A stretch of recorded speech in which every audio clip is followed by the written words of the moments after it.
Hi, friends, and welcome to the channel. This is a podcast where I share my insights. And today I want to help you with some insight I have on working with difficult people. And we all have difficult people in our lives, and we have been difficult for others. And it's hard to work with those kinds of people because I think we're going about it in a way that doesn't quite work. So this insight will help you in rethinking what it means to work with difficult people. Stick around and I'll unpack it for you.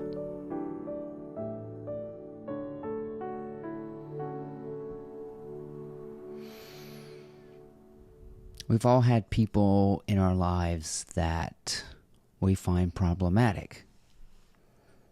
Bosses, employers, employees, whatever the case may be, you recognize that people won't do what you want.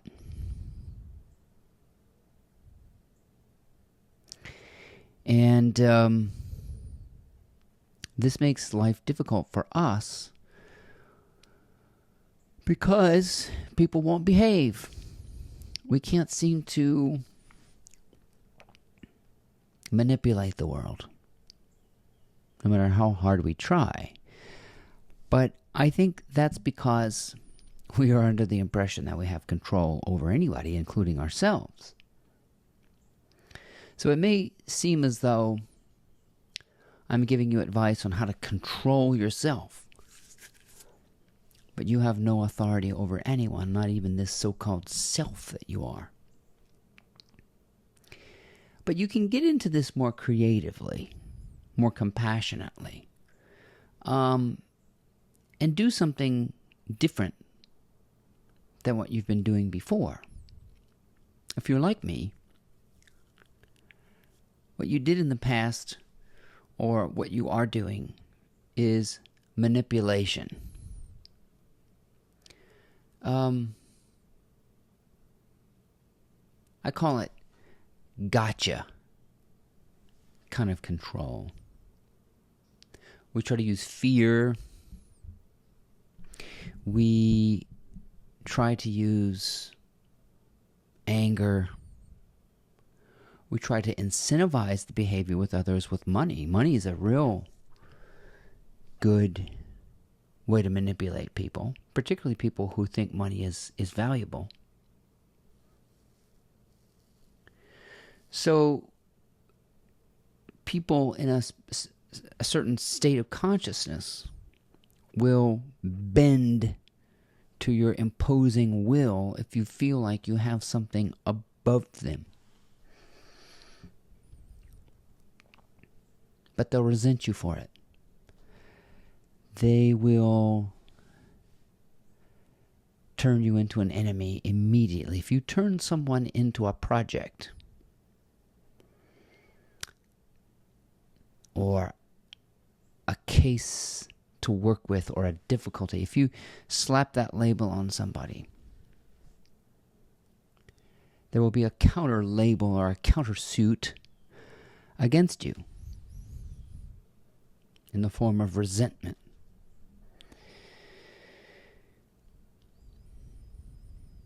So the way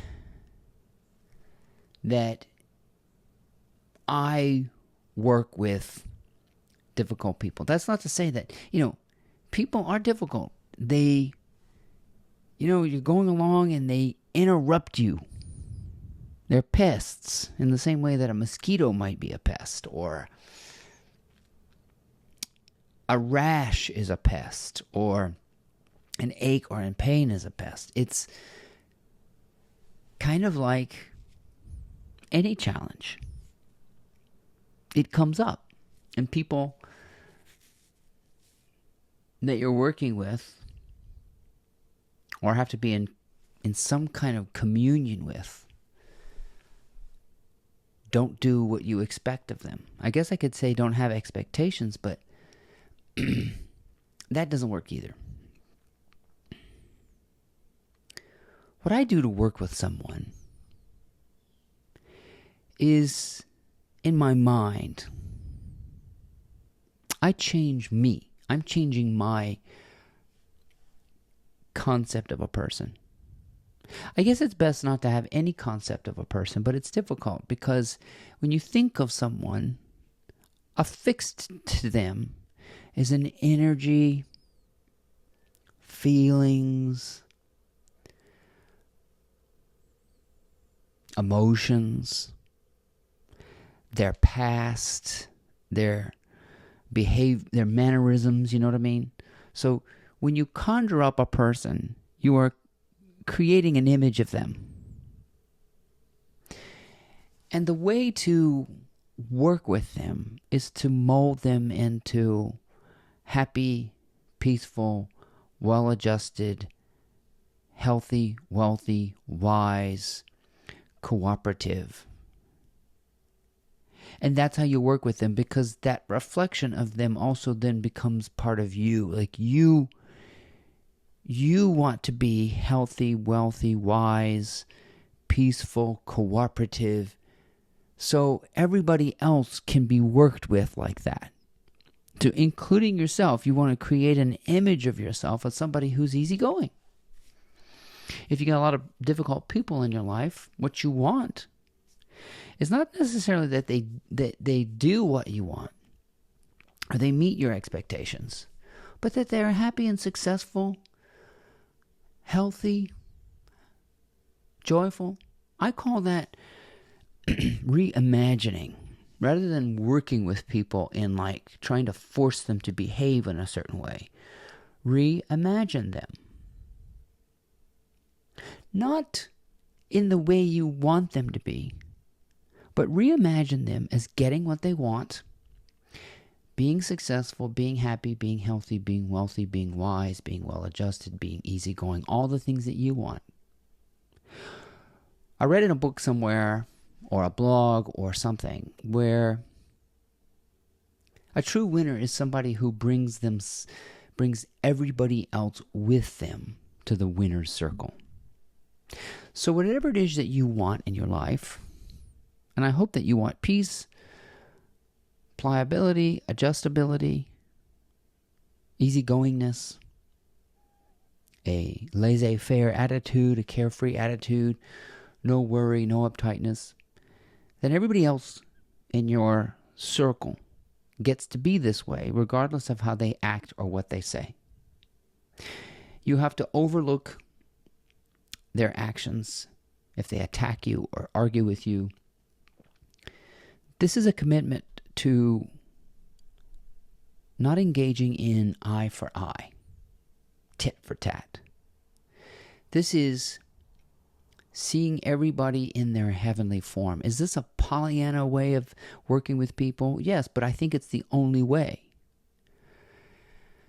Do we affect change if we reimagine someone as not problematic? That might be a better way to phrase what I'm talking about, is to see everyone in your circle as friendly, workable, open, whimsical. That's working with people. Seeing them in a light, happy way, that they're getting what they want. And it's not taking anything from you.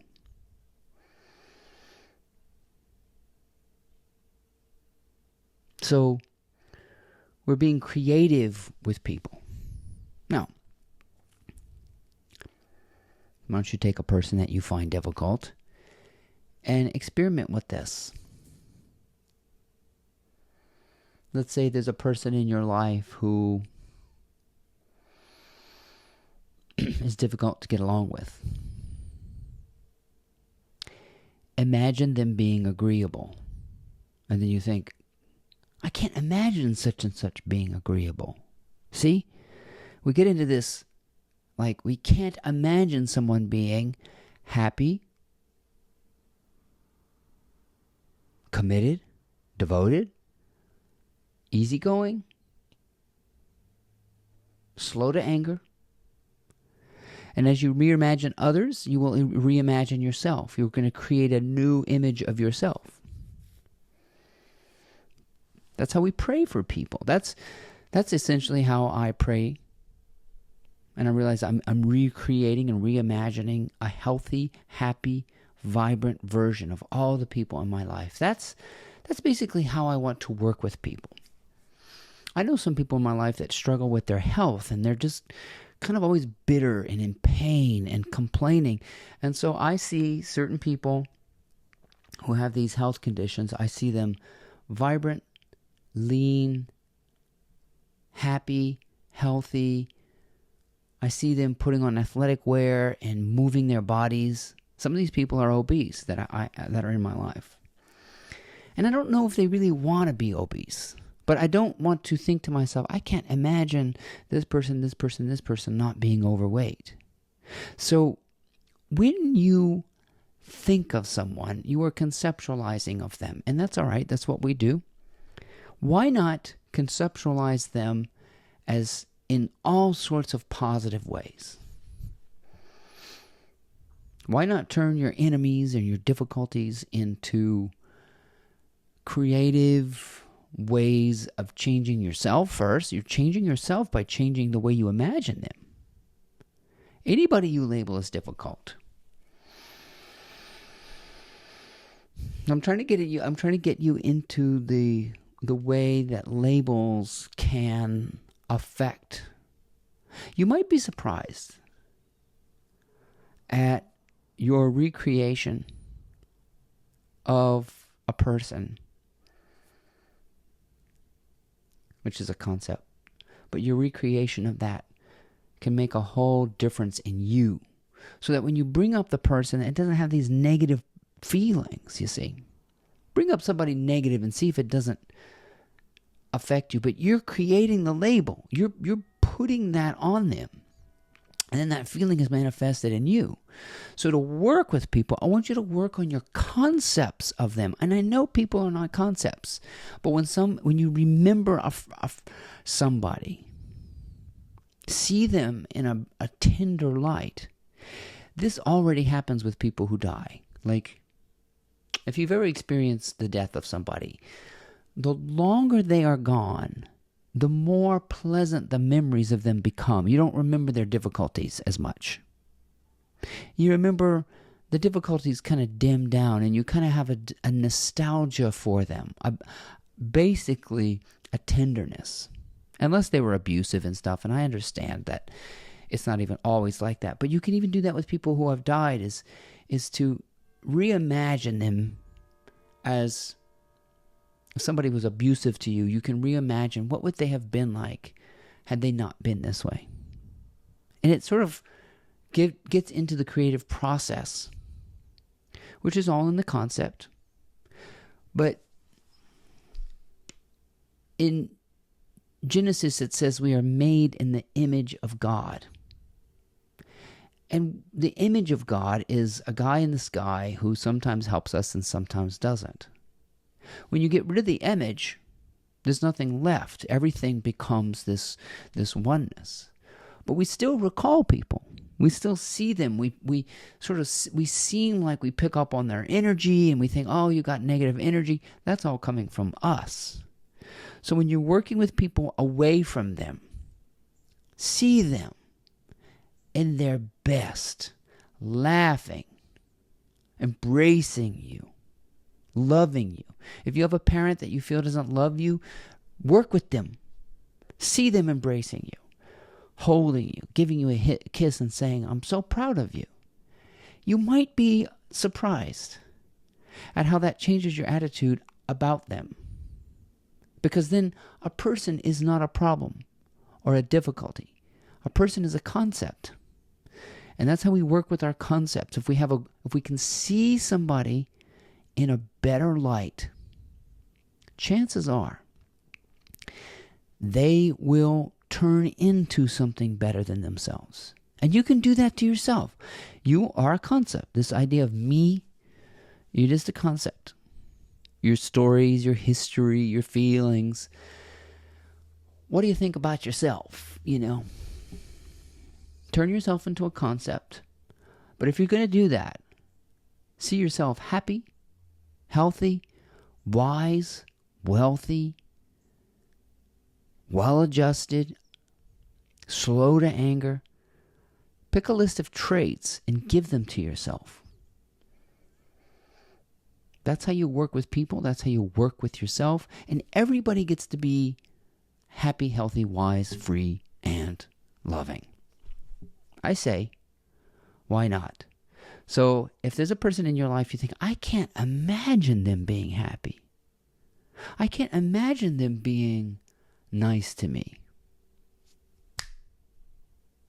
Reimagine it.